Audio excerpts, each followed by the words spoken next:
We all travel through time and space, not paying attention to what's going on around us, dead from the neck up.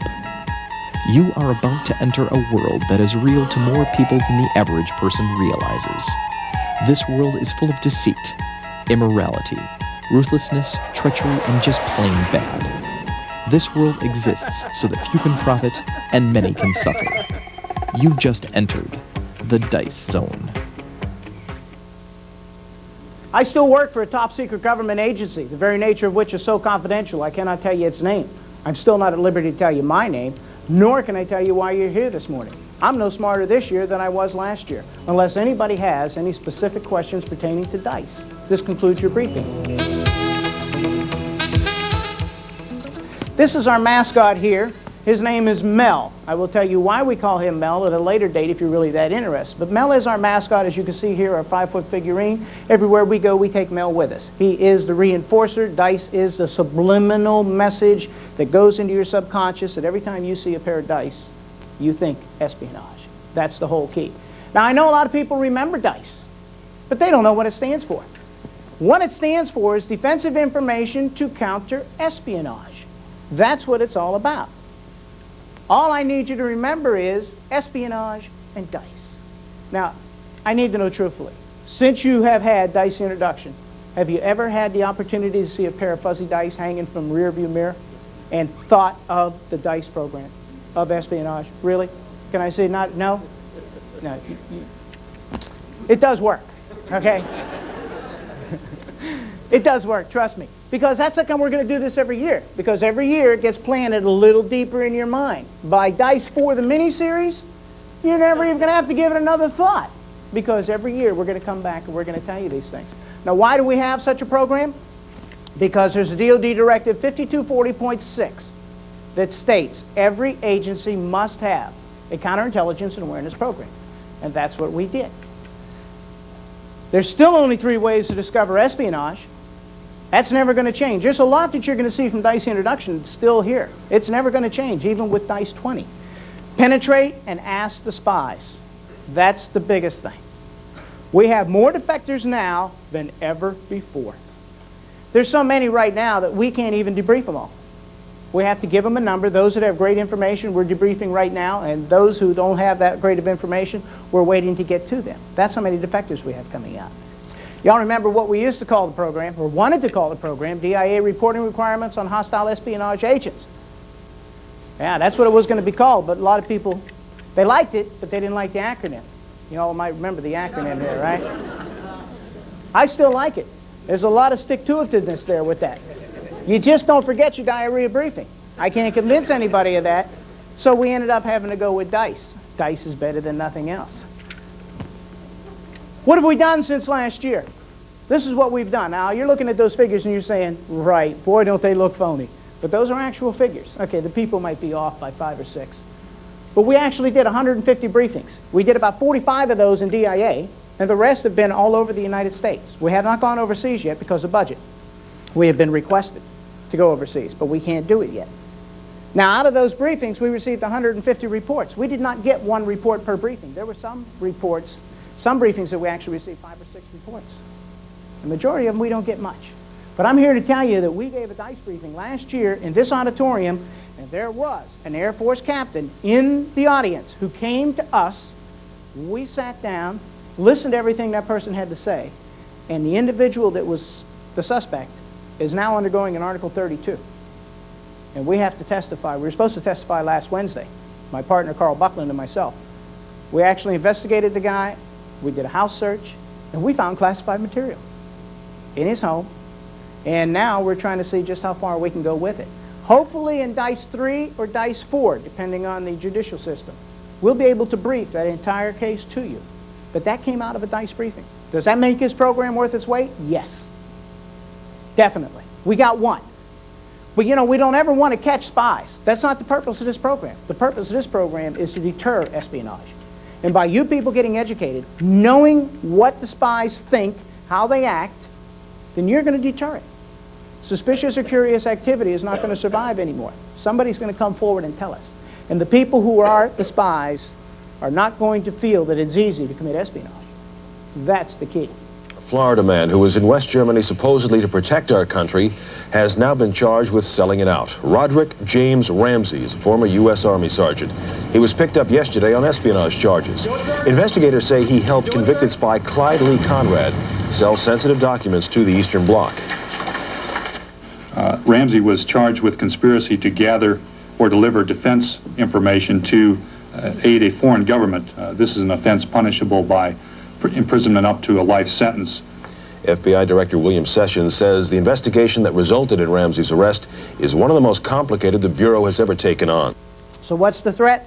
The threat's never going to change. The threat's always going to be internal and external. It can't be anything else. The immediate threat in this area right here is still all of the embassies located in Washington, D.C. There's 102 little red squares up there, the same slide you saw last year. They haven't gone away. The wall went down, but they stayed. This is the way the world looked last year. Black and white. We had a criteria country list. All the countries that were on that list are colored in black. The rest of the countries are the good guys. That was an easy world to live in. But that's not the way the world is. The world is gray. And gray represents in the intelligence community non-committal. We don't know who the bad guys are anymore. But I'm here to tell you that every country in the world has an intelligence service. Every country. Anyone you can think of. And their sole purpose is to collect information. And there is nobody in this world that has more information to collect against than the United States of America. Everybody is collecting against us. You need to take a minute to read this. Can you read it in the back? It could be difficult, okay? But please, take a moment to read this.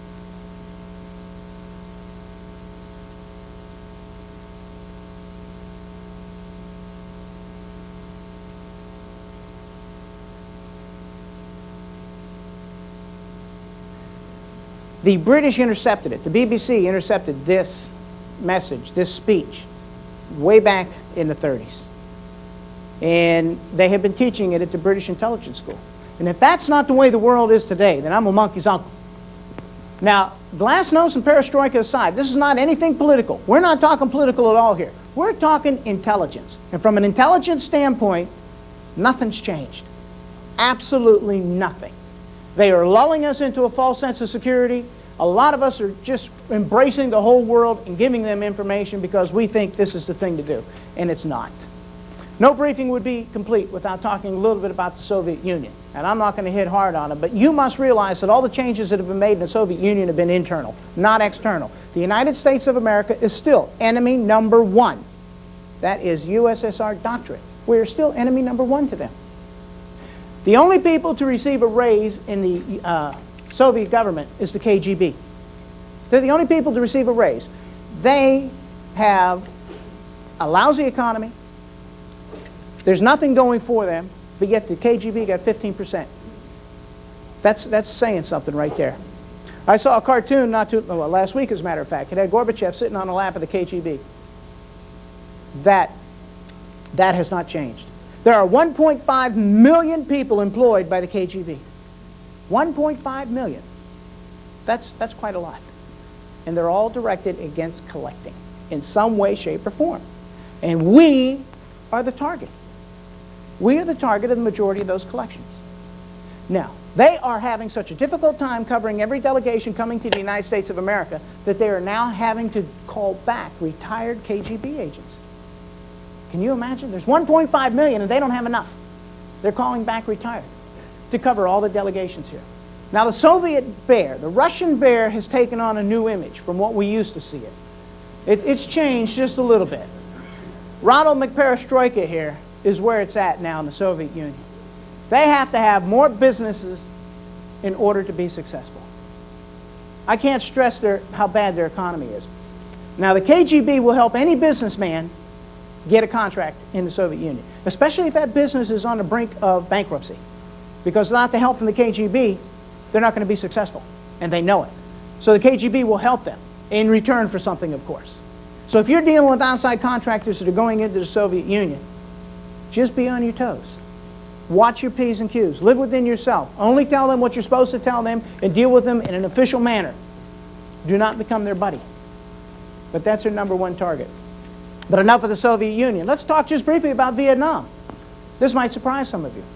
But Vietnam is becoming the Soviet surrogate of the Far East. The Soviet Union is giving Vietnam $3 billion a year to use their ports. And what's so funny is Vietnam has now come to the United States, since the Soviets are now in their ports, saying, why don't you come on over too and use the port? There's 5,000 Vietnamese immigrants coming to the United States on an annual basis right now. That will increase every year coming up. Not every one of these 5,000 people are co-opted. I'm not going to tell you that, but a small percentage are. They are able to leave Vietnam and come to the United States of America because they're on a shopping trip. They're shopping for certain technology. That's their purpose. And you are the person they have to get to know. Cuba? Cuba's really, if we have an enemy, that's our enemy. They're really our only enemy right now that I can say up front without any reservations. Castro hates perestroika and glasnost. Castro hates the United States of America. Castro's also having a lot of internal problems. And in Dice 3, we might be telling you and painting you a different picture of Cuba and Castro. At last report, we had heard that Castro executed half of his staff. So he is having a lot of problems there. You either say yes or you're gone in Cuba, I guess. But their number one goal, their number one target is the United States of America. No other country, just the United States of America. That's the only one they really focus on. And their number one goal is to penetrate a government agency. They want to get one of their intelligence operatives inside. Now that has been their number one goal for years. And if they ever succeed, do you think they're going to tell us? Well, we've changed now because we've actually penetrated a U.S. agency. They're never going to tell us that. Have they penetrated?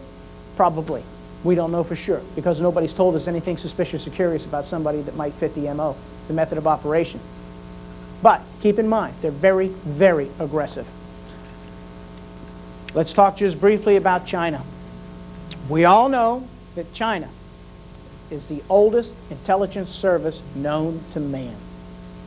The Chinese are mounting an espionage threat to the United States that dwarfs that of the Soviet Union. And they are so slick in doing it that nobody realizes it. On 4 June, I'm hoping to have a FBI agent come in and give the latest update on the Chinese threat to America. But they are good. They are very good. But we will get in a little bit more, and I'm going to give you a brief story in the second half of Dice 2 about China. But keep in mind, the number one target for Chinese intelligence are Chinese Americans. I don't care if your spouse is a U.S. citizen, if she's Chinese American or he's Chinese American, that is the number one target for Chinese intelligence here in the United States. I would venture to say they know virtually every Chinese American here in the Washington, D.C. area. That's how good they are. And we help them. I mean, it's just amazing. You know the ploy and tact they use to get the Chinese American to help them? Please help us modernize China. And, you know, that's a cry for help. And they're going to try and help.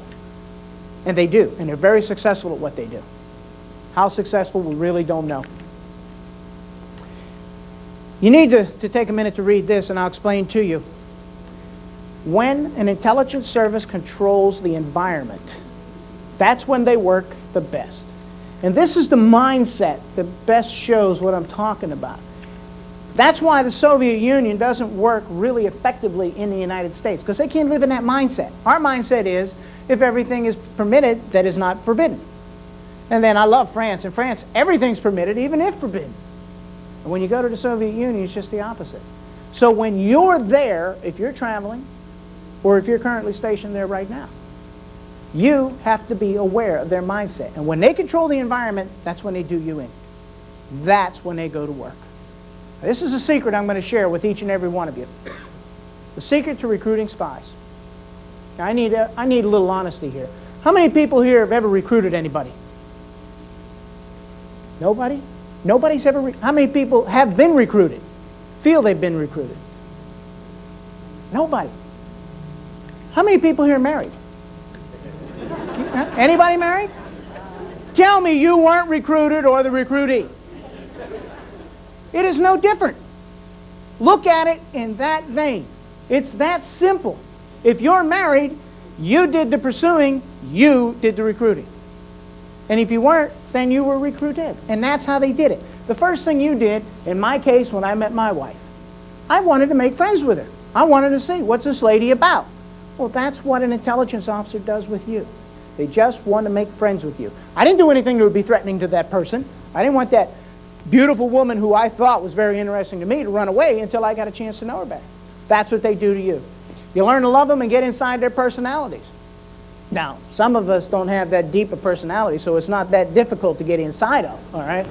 Then you terminate that and look for somebody else, right? But that's what they do. They just look at you and say, is there anything here? Can I play with anything? Can I live with this person? And you build a psychological profile. We did that. Is she nuts or am I nuts? You know, can I live with this? And you're doing this recruiting process. You make a series of small breakthroughs. You don't meet somebody and then give them 14 bouquets of roses. Okay, that would scare a lot of people off. You start out with carnations, something small, maybe one rose, you know, something like that, right? You don't do something grand, because if you do, you'll scare the person away. Same thing the intelligence officer does. Develop patience, patience, patience. Boy, if that ain't the truth. You have to develop patience if you want to spend the rest of your life with that person. That's what they do. Because this is a lifetime commitment when that intelligence officer gets to know you. Whether that intelligence officer is a male or female. Keep that in mind. And last but not least, we always proceed with caution, even in a marriage. I'm not going to do anything to upset my wife tonight if I can help it. And if I do, I'm going to correct it. Well, that's the same thing there. When you're dealing with an intelligence officer, you are dynamite. No matter what you do is great. And that's the way they look at it. So yeah, we've all been recruited or been the recruitee. And the intelligence service doesn't do anything different. And that's why they're so successful. Because it doesn't alarm us. I am more alarming to you than anybody else. If you remember from Dice's introduction, I told you that no one ever invites an intelligence officer or a special agent to a Christmas party. Nobody wants to deal with us. Because I'm perceived as the enemy. Well, I'm here to tell you, this year, I didn't get invited to any Christmas parties again. And to add insult to injury, there was a golf tournament in August. DIA sponsored it. I showed up to play with 3 other individuals from DIA. Now, this was a day off, a day in the sunshine. And do you know, when it came my turn to tee off, there wasn't anybody there but me? The other 3 people decided it was more important to work. Now, I didn't take that personal or anything, you know, like they wouldn't do it, they wouldn't want to play with me. But you perceive us as the enemy, and we're not your enemy. We're your friend. We're here to keep you out of trouble, and if you start getting into trouble, we're here to get you away from it. That's what it's all about. The number 1 threat is still, without a doubt, the volunteer spy. No matter what we tell you about the external threat, the volunteer spy is still the number 1 threat to our society. The motivation for committing espionage has changed just a little bit. We always told you it was done for money. Well, now we're learning that it's not just done for money. A lot of it is done for revenge. In fact, revenge and money are right up there, neck and neck. Maybe next year in Dice 3, we'll get a little bit more insight. But isn't that something? Revenge. That's almost up there with money. That's scary. We have a lot of disgruntled individuals in DIA that's not happy with their job, I'm sure. But that doesn't mean you're revengeful. We know when a person's revengeful or not just by dealing with that person day in and day out. That's the one we're interested in. It isn't bad enough with the internal and external threat. We have a new espionage threat. We call this the post-employment threat. I gave it a little nickname so I can keep these spies separate in my own mind. This is the Golden Parachute Club that we're putting people into. The qualifications for this club is that you cannot have a job with the United States government or clearance at this time. For some reason you have left, either on your own or you've been rifted, fired, whatever reason. And now you want to commit espionage. And there's a lot of people doing it. It's absolutely amazing how many people are committing this type of espionage. We're trying to do something about it. But when you're dealing with people who used to be with DIA and keep on coming back, you got to tell us about it. Especially if they start acting suspicious or curious. Especially if you feel they're recruiting you. We're going to stop at this time, and now we're going to show you our feature presentation. If you were at DICE, the introduction, we told you that we were going to try and show you the film footage of James Hall actually committing espionage. Well, I'm here to tell you that we're the only agency that has his footage right now. NSA had it. They gave it to us. We're the only external agency that has it, and NSA is not even showing it internally yet. But you will actually see James Hall committing espionage.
does someone get started in espionage?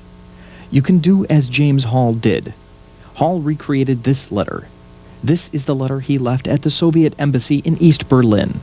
Basically, all he said was that he had a proposal that would be mutually beneficial.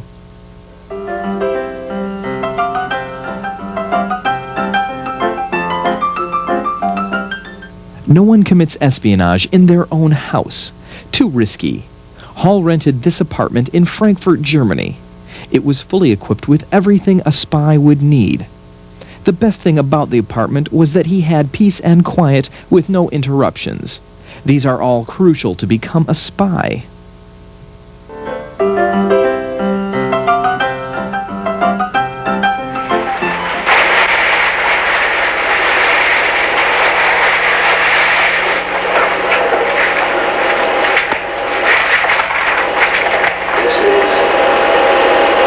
This is the report on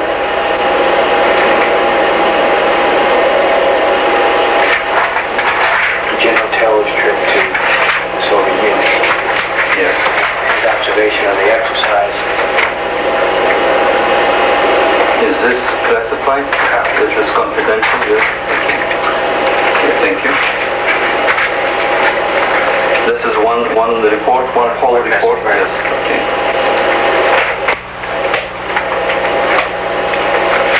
Why did I take this? I forget.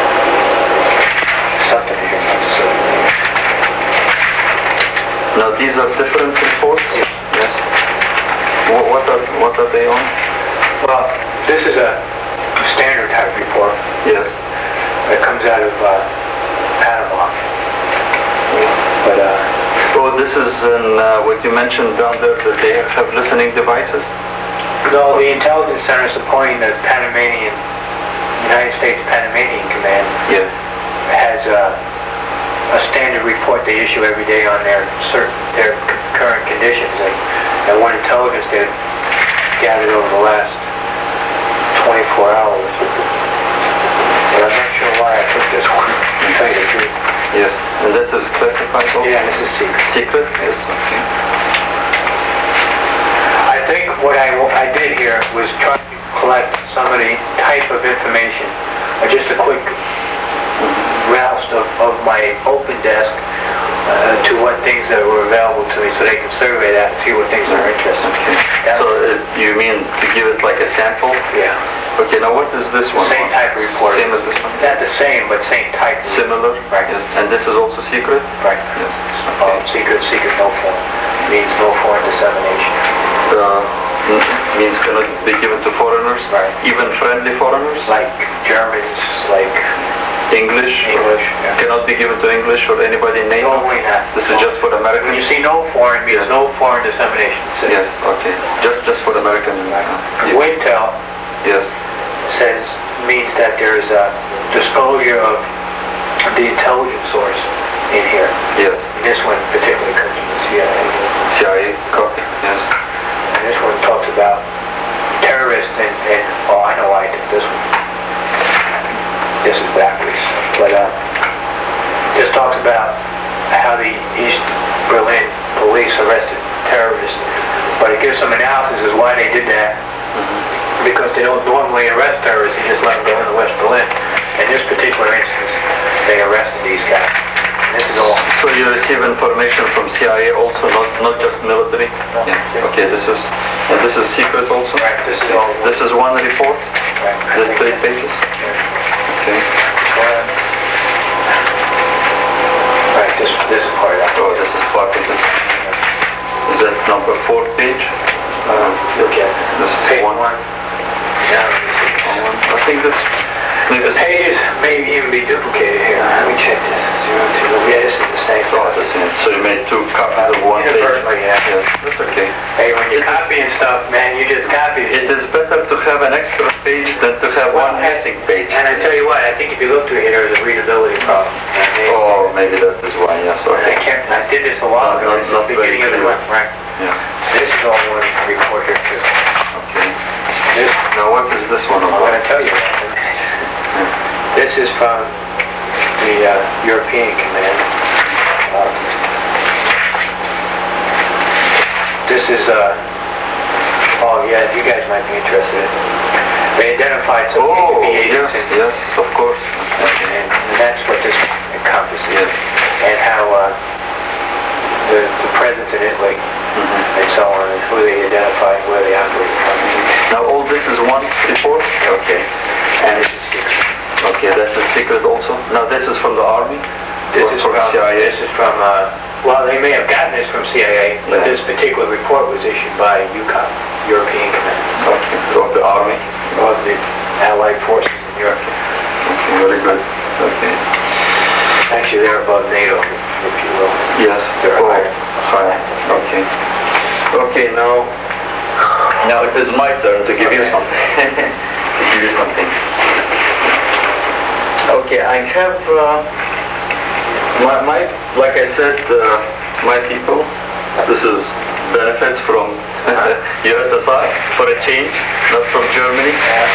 Okay, like I told you before, we have, to believe what the Germans tell us, and so we thought that my superiors in Moscow, not I, thought that the Germans did not give you sufficient this year. So my superiors decided to make the difference. Okay, so I have, this is, everyone is $5,000. So this is 5, 10, 15, 20, 25, that's 30. Okay. Now, I need to get a receipt from you because, you work in government, I work in government, we always have to sign the receipts. When I was waiting for you, I wrote a short receipt here. Basically that you receive money for something that you have done before, not now, and that you received it on today from me. Because, so that later my superior would not say, wait a minute, maybe you did not give him all the money, but this is just short, who got it, when, for what, that's all. And, Well, you guys are tightening the reins, aren't you? I used to just have to scribble my name across it, now I'm signing full the... well, bureaucracies are the same on both sides. Okay.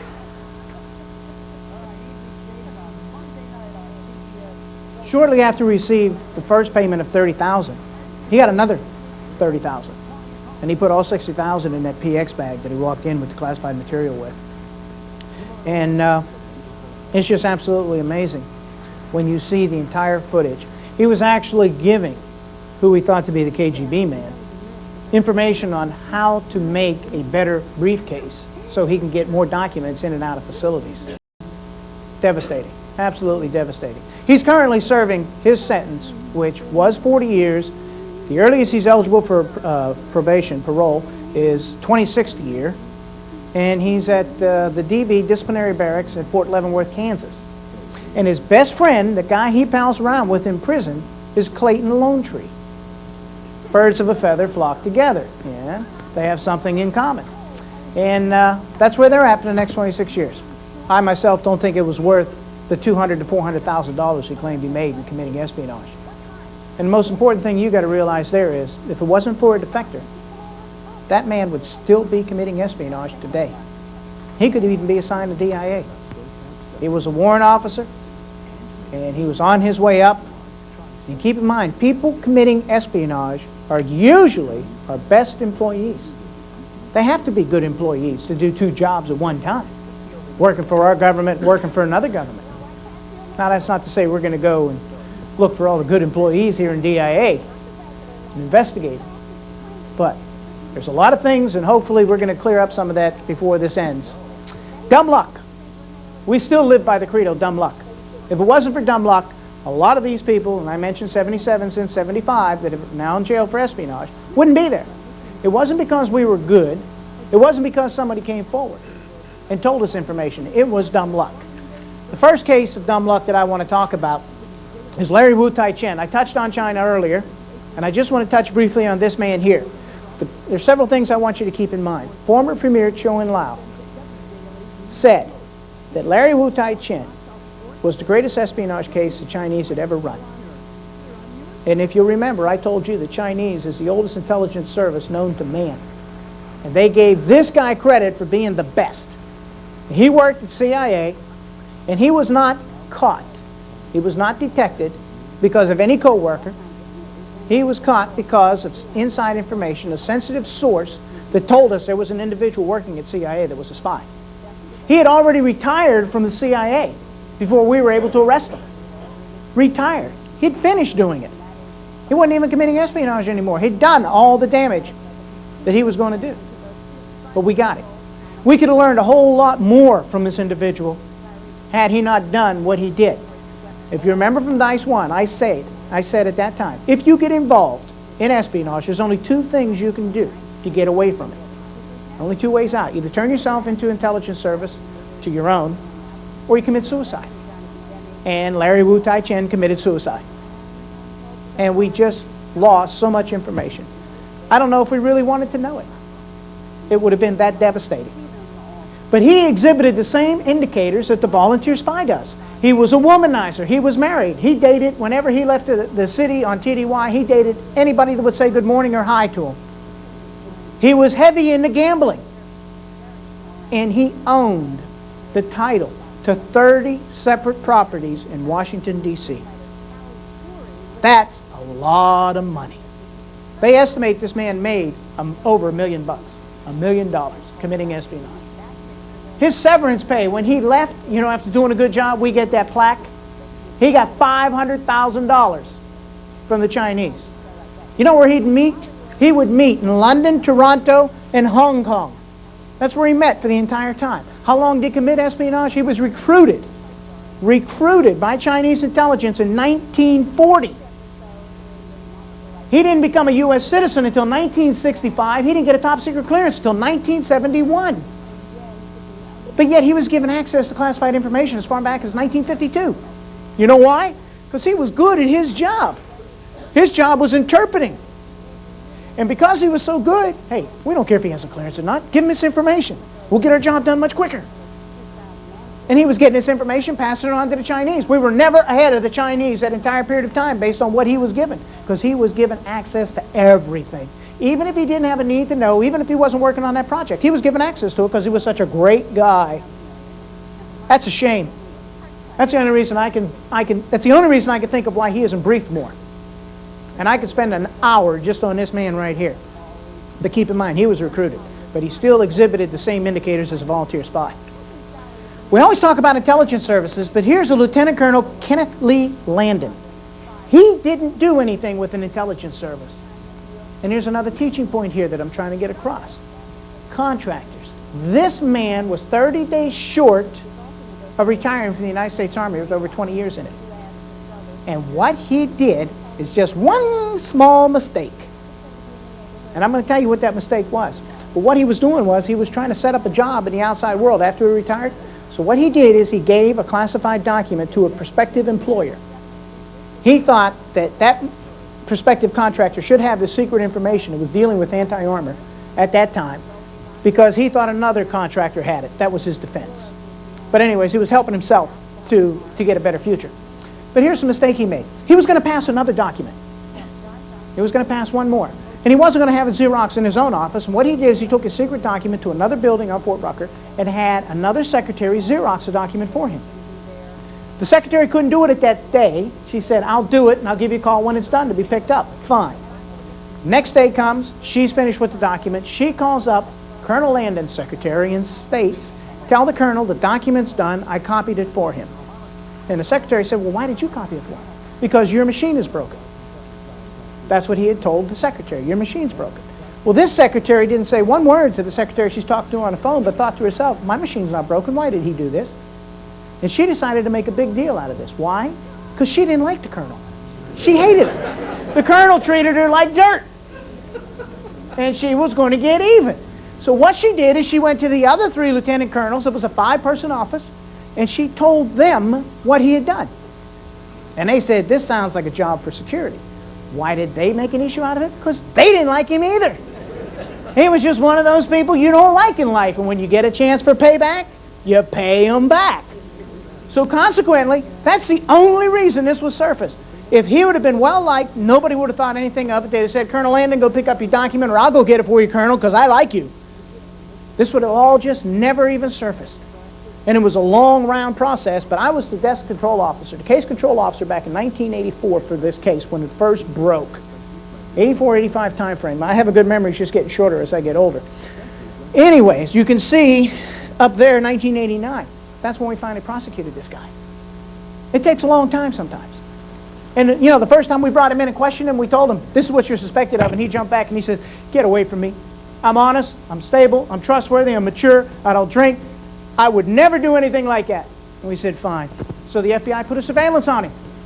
And sure enough, 2 days later, it wasn't a long surveillance, we caught him in broad daylight accepting the secret document that he had previously given to that employer. Back. Just met him on the street, said, here you go. And they caught him with the goods. And all of a sudden it was a different story. This is what we call the weed whacker case. This is really good.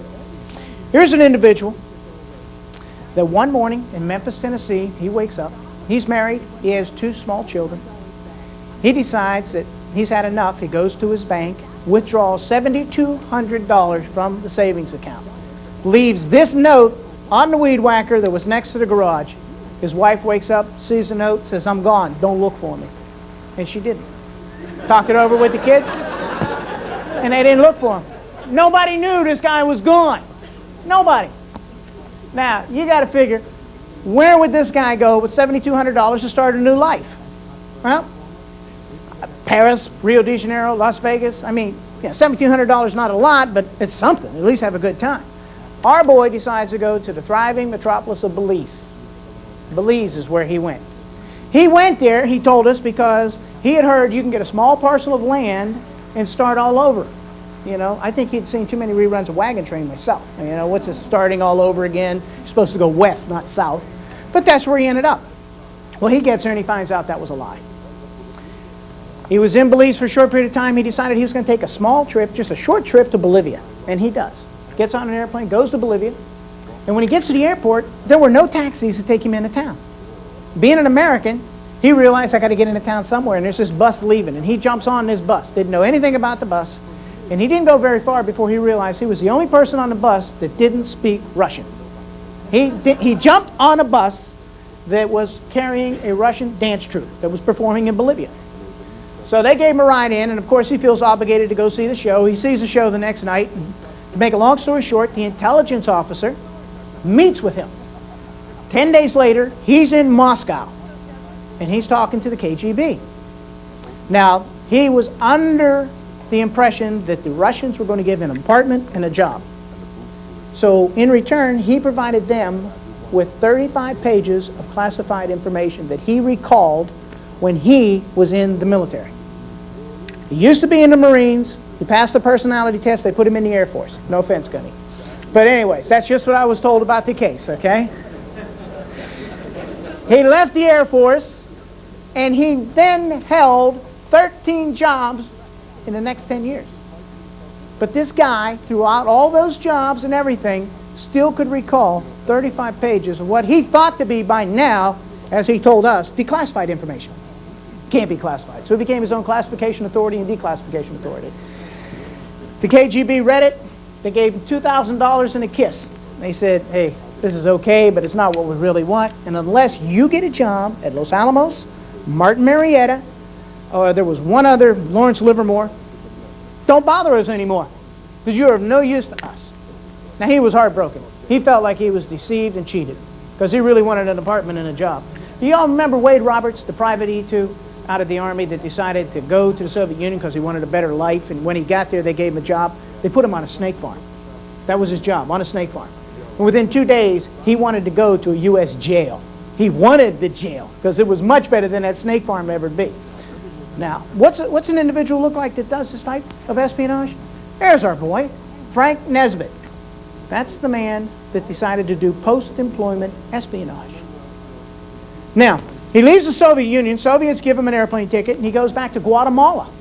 And as soon as he gets off the plane, he goes to the U.S. Embassy in Guatemala. And he tells the U.S. Embassy what happened.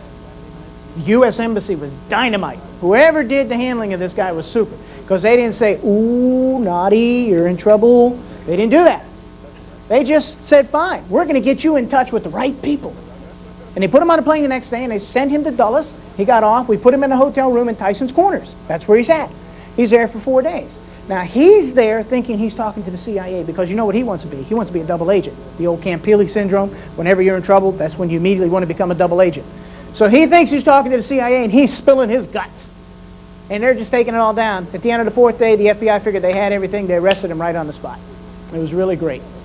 The individual was going to go to trial. And I can't remember all of this, but this bears reading.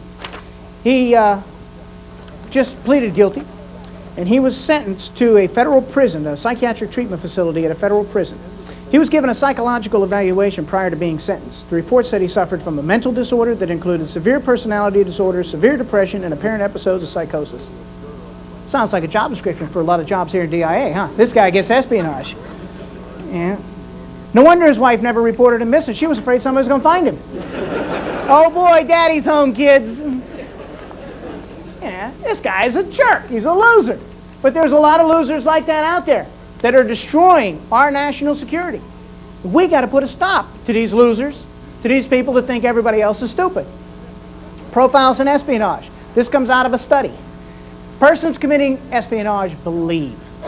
This is what they believe. If there's somebody in this audience right now, you're going to fit this profile. There's just no doubt. There's too many of them telling us they do. They feel they're special and deserving. Only doing what other people do. Remember when it used to be really bad if you had to file for bankruptcy? It ain't bad anymore. You file bankruptcy one day, you get brand new credit cards the next day.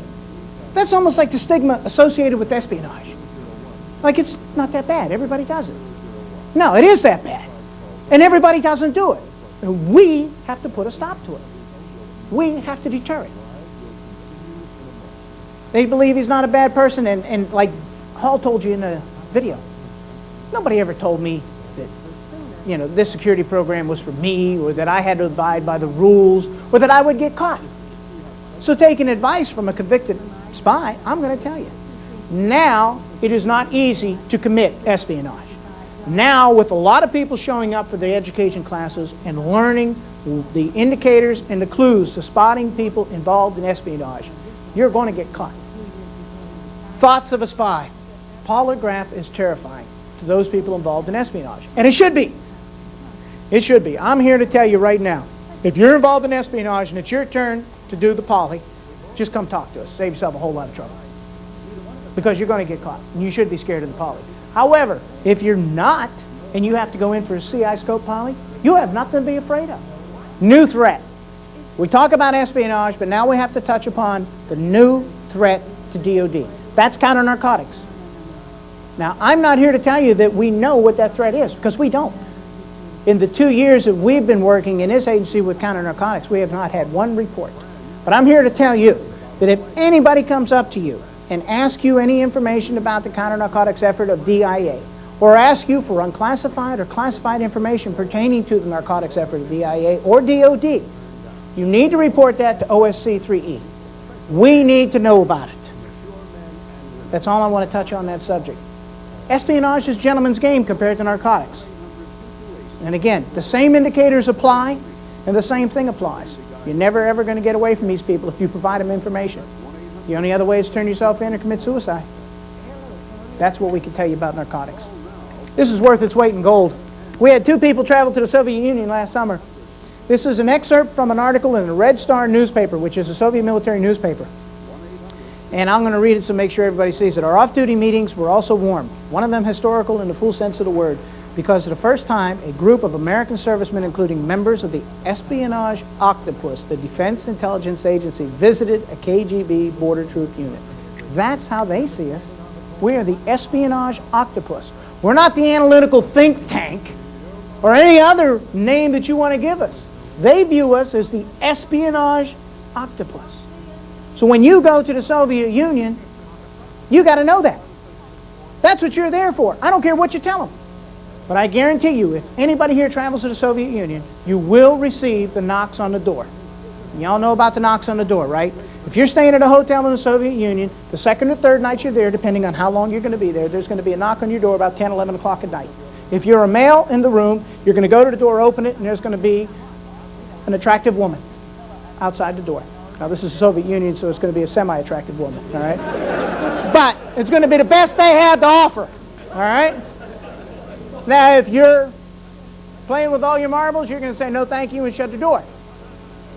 15 minutes later, 10 to 15 minutes later, maybe even 5 minutes later, there's going to be another knock on the door. You're going to open it up, and there's going to be a fairly decent-looking guy there. They're going to cover all the bases. They're going to cover all the bases. Keep that in mind. There could be 5 or 6 knocks at the door. You can imagine what's outside the door before I have to tell you, okay? But they do it. They want to entrap you. They want to see which way you're going to lean. I don't want you to be paranoid now. There's not a spy behind every rock and tree. Keep in mind. Any normal human being realizes there's a spy behind every other rock and tree. They are there. They're alive and well. You are the target. Let's live within ourselves. Make them ask you. Let me leave you with this. If somebody approaches you, whether it be a foreign national or an American, and wants you to commit espionage, we do not want you to say, no, get away from me. I've had my dice briefings. I'm turning you into OS. We do not want you to say, yes, I have a mortgage. It's killing me. I have 4 kids in college, and this is going to cost you big bucks. That's not the other thing we want. We want you to remain non-committal. Non-committal's the key. Let us exploit it. Let us get to people. Let us do our job. And we can do our job, but we can't do it without you. You're the eyes and ears. We're just a co-worker of you. All right, let me leave you with my only quote that I know. Now go do that voodoo that you do so well. Thank you very much for coming. We'll see you at Dice 3. You have just completed your first trip into the dice zone. You were left intact. Our nation's security was not.